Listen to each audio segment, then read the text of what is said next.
വത്തിക്കാനിൽ നിന്നുള്ള സുപ്രധാന പ്രഖ്യാപനം കാത്ത് പ്രതീക്ഷയോടെ കോഴിക്കോട് രൂപത. വൈകിട്ട് 3:15 പ്രഖ്യാപനം. സുപ്രധാന പദവികൾ പ്രഖ്യാപിക്കുമെന്നാണ് സൂചന. സിനോജ് തോമസും സജോ ദേവസയും ചേരുന്നു. സിനോജ് തോമസ്, പ്രഖ്യാപനം എന്താകും, എന്താണ് പ്രതീക്ഷ?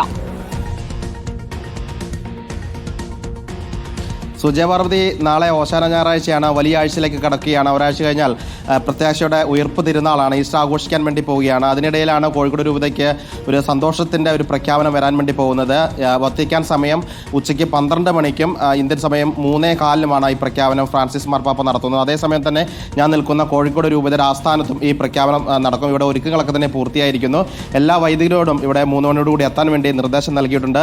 ഇത് ഒരു നിർണായക പ്രഖ്യാപനം കൂടിയായിരിക്കും. കാരണം 102 വർഷത്തിലേക്ക് കടന്നിരിക്കുകയാണ് കോഴിക്കോട് രൂപത സ്ഥാപിതമായിട്ട്. 1923 ഈ രൂപത സ്ഥാപിതമായത്. ശതാബ്ദി ആഘോഷങ്ങളൊക്കെ തന്നെ അന്ന് മുഖ്യമന്ത്രിയാണ് ഉദ്ഘാടനം ചെയ്തത്. എനിക്കൊപ്പം വികാരി ജനറൽ ഫാദർ ജെൻസൺ പുത്തൻവീട്ടിലുണ്ട്. അച്ഛാ, എല്ലാവരും പ്രതീക്ഷയോടെ കാത്തിരിക്കുകയാണല്ലേ? അതെ. ഞങ്ങളിപ്പോൾ 102 വർഷത്തെ ശതാബ്ദി ആഘോഷത്തിന് ശേഷം മാഹി ബസിലിക്കയായി ഉയർത്തപ്പെട്ടതിൻ്റെ സന്തോഷമൊക്കെ കഴിഞ്ഞ് ഞങ്ങളിങ്ങനെ വലിയൊരു സന്തോഷത്തിൻ്റെ നിറവിലാണ് കോഴിക്കോട് രൂപതയുള്ളത്. ഈ ഒരു മലബാറിൻ്റെ മണ്ണിൽ ഒരു അമ്മ എന്ന് വിളിക്കപ്പെടുന്ന, അല്ലെങ്കിൽ ഒരു മാതൃരൂപത എന്ന് വിളിക്കപ്പെടുന്ന രൂപതയാണ് കോഴിക്കോട് രൂപത. അപ്പോൾ ഇന്ന് ഉച്ച കഴിഞ്ഞിട്ട് 3:15 ഒരു യോഗം വിളിച്ചു കൂട്ടിയിട്ടുണ്ട്. 3:30 വത്തിക്കാൻ സമയം അനുസരിച്ച് അവിടെ 12 മണിക്ക് ഫ്രാൻസിസ് പാപ്പ പ്രഖ്യാപനം നടത്തുമെന്നാണ് പറഞ്ഞിട്ടുള്ളത്. അപ്പോൾ ഒരു സുപ്രധാന അറിയിപ്പ് എന്ന രീതിയിലാണ് നമ്മളെല്ലാവരെയും വിളിച്ചു കൂട്ടിയിട്ടുള്ളത്.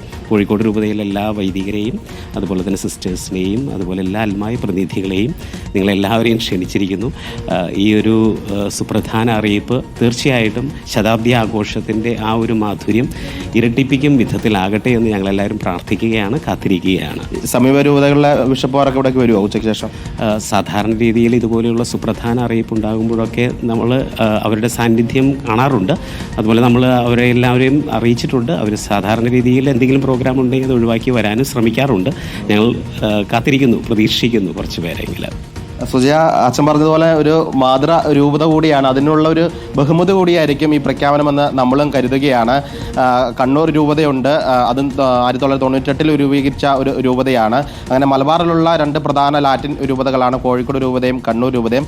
അപ്പോൾ അതിന് ഉചിതമായ ഒരു പ്രഖ്യാപനം ഇന്ന് 3:15 വത്തിക്കാനിൽ നിന്ന് ഉണ്ടാകും. അതിനുവേണ്ടിയുള്ള ഒരുക്കങ്ങൾ കോഴിക്കോട് രൂപതയുടെ ആസ്ഥാനത്ത് പൂർത്തിയായി വരികയാണ്. എല്ലാവരും പ്രാർത്ഥനാപൂർവ്വം കാത്തിരിക്കുകയും ചെയ്യാണ്. കാരണം ശതാബ്ദി ആഘോഷം പൂർത്തീകരിച്ച ഒരു രൂപത കൂടിയാണ്. അതിനൊത്ത ഒരു പ്രഖ്യാപനം വത്തിക്കാനിൽ നിന്നുണ്ടാകുമെന്ന പ്രതീക്ഷയിലാണ് വിശ്വാസികളും വൈദികരും ഉള്ളത്. സുജയ. ഓക്കെ സിനോജ്, സജോ ദേവസ്യ കൂടി നമുക്കൊപ്പം. സജോ ദേവസ്യ, എന്താണ് ഇപ്പോൾ സഭയുടെ ഒരു വിലയിരുത്തൽ?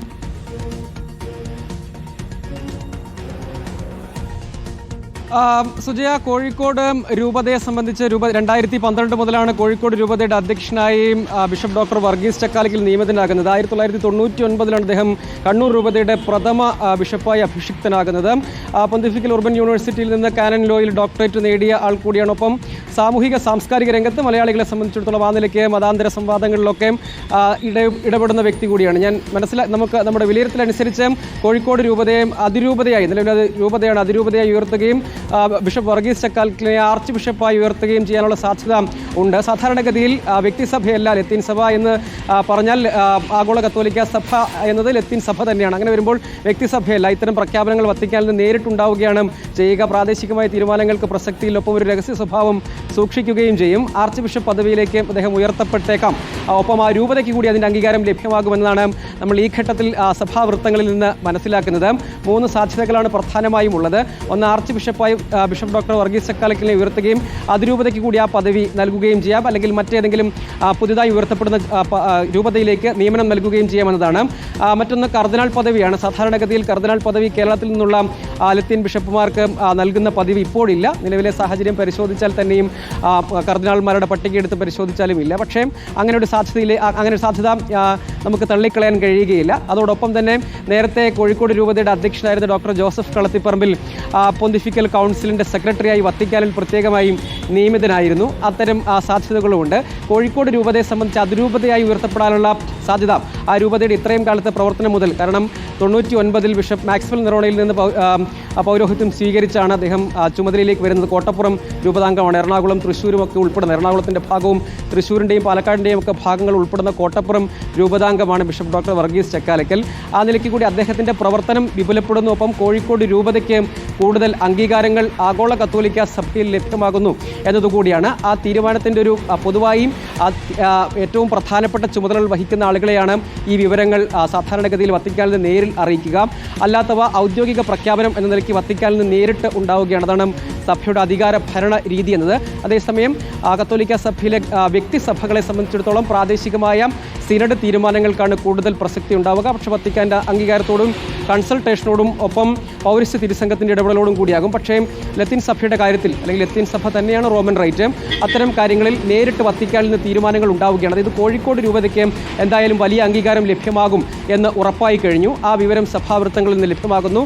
മറ്റൊന്ന്, അതിൻ്റെ അധ്യക്ഷ പദവിയിലിരിക്കുന്ന ഡോക്ടർ വർഗീസ് ചക്കാലക്കലിന് കൂടുതൽ ഉയർന്ന പദവി കൂടിയും ആ സഭ നൽകുകയാണ്. കോഴിക്കോട് രൂപതയ്ക്കുള്ള അംഗീകാരം, ഒപ്പം ബിഷപ്പ് ഡോക്ടർ വർഗീസ് ചക്കാലക്കലിന് കൂടുതൽ ഉയർന്ന പദവി എന്നിവയാണ് തീരുമാനമായിട്ടുള്ളത്. അതിന്മേലുള്ള പ്രഖ്യാപനമാണ്. അത് ഉറപ്പായും ഈ ഘട്ടത്തിൽ അപ്രതീക്ഷിതമാണ്. കാരണം സഭ വലിയ ആഴ്ചയിലേക്ക്, നാളെ ഓശാന ഞായർ, പിന്നീട് ഉയർപ്പ് തിരുനാളിലേക്ക്, ഈസ്റ്ററിലേക്ക് കടക്കുകയാണ്. വലിയ ആഴ്ചയുടെ തിരുക്കർമ്മങ്ങളിലേക്കും പ്രാർത്ഥനകളിലേക്കും വിശ്വാസി സമൂഹവും സഭയും ഒക്കെ കടക്കുന്ന ഘട്ടത്തിൽ കൂടിയാണ് വത്തിക്കാനിൽ നിന്ന് കോഴിക്കോട് രൂപതയ്ക്കും കേരളത്തിലെ കത്തോലിക്ക സഭയ്ക്ക് പൊതുവിലും ലത്തീൻ സഭയ്ക്ക് പ്രത്യേകിച്ചും വലിയ ആഹ്ലാദം പകരാൻ പോകുന്ന തീരുമാനം വത്തിക്കാൻ്റെ ഭാഗത്തു നിന്ന് ഉണ്ടാകുന്നതെന്നാണ്. അത് യഥാർത്ഥത്തിൽ എന്താണ് എന്ന ഒരു കൗതുകവും ആകാംക്ഷയും മാത്രമാണ് ഇനിയും ബാക്കിയുള്ളത്. കാരണം അദ്ദേഹം ബിഷപ്പ് എന്ന നിലയിൽ തന്നെ അദ്ദേഹം പൊന്തിഫിക്കൽ ഉർബൻ യൂണിവേഴ്സിറ്റിയിൽ നിന്ന് ഡോക്ടറേറ്റ് എടുത്താണ്. അതിനുശേഷം അദ്ദേഹം സെമിനാരി ഡീനായും വിവിധയിടങ്ങളിൽ പ്രവർത്തിച്ച ആൾ കൂടിയാണ്. കോഴിക്കോട്, കണ്ണൂർ രൂപതകളിൽ പ്രവർത്തിക്കുകയൊപ്പം KRLCBC, അതായത് കേരളത്തിലെ ലത്തീൻ മെത്രാന്മാരുടെ കൂട്ടായ്മയ്ക്കും KCBCക്കും ഒക്കെ